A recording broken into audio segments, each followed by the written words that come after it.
fierce nationwide debate. New York passing a sweeping law allowing abortions up until the baby's due date. Democrat lawmakers in Virginia under fire for comments surrounding a similar bill pushing post-birth abortion or infanticide. Lawmakers in Vermont and Rhode Island also pushing radical bills. While the legal lines between abortion rights and restrictions continue to blur, I am joined by 3 abortion survivors who are here to share their amazing, incredible personal stories. We have Melissa Oden, who is on the end, founder of the Abortion Survivors Network. We have Josiah Presley in the middle, and then Claire Colwell over here sitting next to me. We've been talking during the commercial break. Their stories are just phenomenal. We'll start on the end. If you'll just tell us what happened, how you found out about your life story. I was actually 14 when I found out my story. I'm adopted, have been blessed with an amazing family. Knew I had been born prematurely, but yeah, here I was 14 years old to have my own adoptive mother tell me, you know, Missy, you survived an abortion. It was absolutely devastating. And then you found your mom later. And yes, it's been a lifelong journey. I started looking for my birth mother when I was 19, didn't find her until I was almost 30. And she didn't know you survived? She didn't. How is that possible? She was told that day, it's a monster, it's hideous, don't look at it. She didn't know if it had been a little boy or a little girl delivered in that final step of the saline infusion abortion. And she had lived with such incredible regret, as you can imagine. So I've been blessed to be united with her. We first started communicating about 6 years ago, and now she's one of the greatest supports alongside my family. Wow, that's incredible. Josiah, tell us your story. Yeah, so I was adopted from South Korea into a family of 12 kids. And when I was 13, my adopted parents, they sat me down and they told me about how my birth mother actually had a curettage abortion when she was 2 months pregnant with me. And a curettage abortion is a type of abortion where the doctor goes into the mother's womb and basically rips the baby apart and brings them out in pieces. And that's actually why we think I'm probably missing an arm today. And so she had the procedure at 2 months, and then at 5 months realized that I was still alive, that the abortion had failed. And at that point, I was born later on October 7th, 1995, and I was placed with an adoption agency and lived in a foster home for about a year before I came over to the States to live with the family I've grown up with. Wow. Now, Claire, your mother had an abortion, but you survived. How is that possible? I did.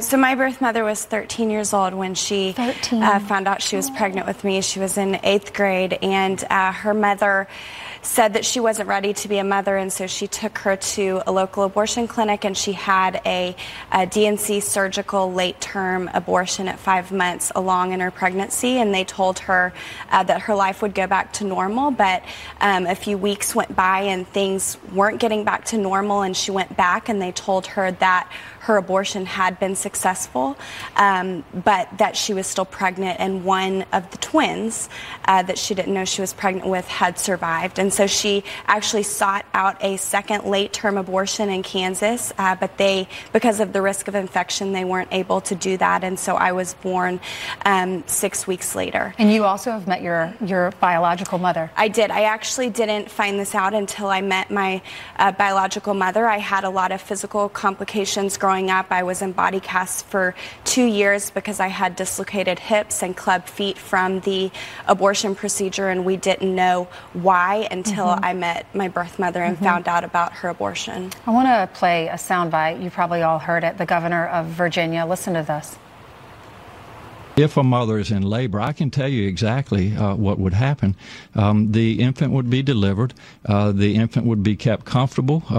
The infant would be resuscitated if that's what the mother and the family desired. And then a discussion would ensue between the physicians and the mothers. So, Josiah, if your mother lived in Virginia and you were born and she didn't want you and she tried to have an abortion, she still could decide to take your life after birth. How do you feel about that?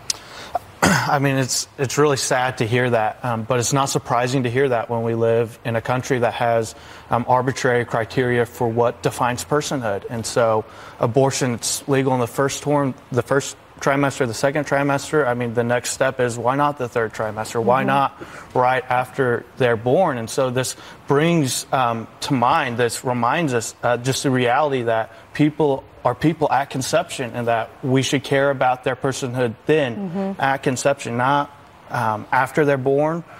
because this is what we're left with Yeah. when we have those kind of arbitrary criteria for personhood. Yeah, as I look at all of you, just thanking God that he spared your lives. When you watch the women cheer behind Andrew Cuomo in New York when he signs the legislation that you can have an abortion up until the very last second, and you see the World Trade Center lit up in pink, what's your reaction?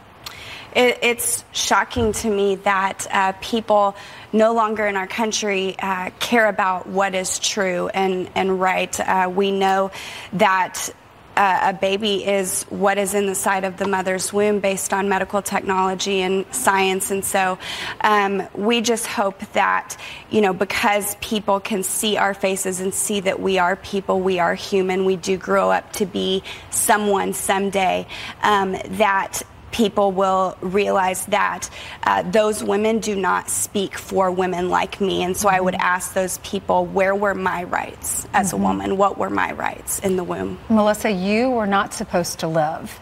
And here you are living. You're a public speaker, and you go out and you give life and redemption to a lot of women all over the country. What's your message to people who are having to make a decision? And what's your message to those governors that have signed this legislation? For those governors, I would say, kind of echoing Claire's sentiments, this is a human rights issue.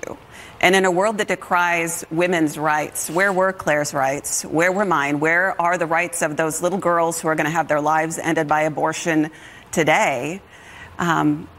Without the right to life, there is no other right that comes. And for someone who's facing that decision about an abortion, I want people to know that they're not alone. So many women are coerced, forced, don't know what resources exist for them in their communities. Maybe are completely unsupported. And so I want women to know there are resources available in every community. They can always contact any of us. You're never alone. I love to honor the parents that adopted, all three of you, and all of my friends that, anyone who's adopted a child. I have a friend who adopted a little girl, and she said, I hate it when people say I'm the adoptive parent. I want to be the parent. She does have a biological parent, but I am the mom. So tell us your story about your about your parents. I'm making the same mistake. Jose, I'll start with you. Tell us about the family that brought you into their home. Yeah, so I'm actually the son of a pastor of worship at a Southern Baptist church in Oklahoma. And so my parents, they have 12 kids, but they've adopted 10 of us. And what has caused them to adopt us is the gospel, the fact that they've been changed by God to love others, and his work in their life then causes them to love those around them, and then gives them the pro-life conviction to then want to take in these children and make us their own. Just as God has made them his children, they make us their children. Claire, how about yours? I was adopted by a couple that weren't able to have children naturally.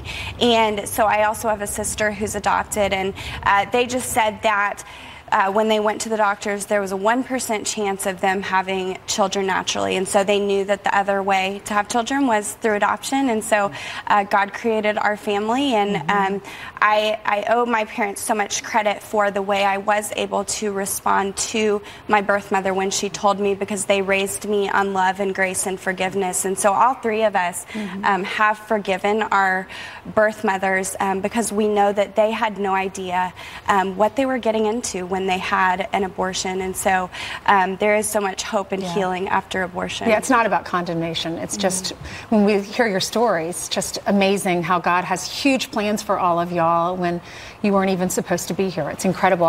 And we'll end this with your story about your parents. Yeah, my mom and dad were a lot like Claire. So my parents struggled with infertility for about 15 years. They were foster parents. They adopted my older sister from another family, and then they adopted me no matter what they were told my life was going to look like, that I might not live for long, that I might face multiple disabilities. And look at you. You're perfect. That's the power of love. That's what I like to tell people, right? This is what love does. It saves lives. It brings us to life. And after 15 years of infertility, my parents had a biological child of their own. Wow. Wow. I hear that a lot. Our assistant here, her parents were told they couldn't have kids. They went down to South Carolina, adopted a child. She found out on that trip that she was pregnant with twins. 3 little ones all at once. So it's pretty cool. And today is her birthday, and she's right over there. We love you, Elizabeth.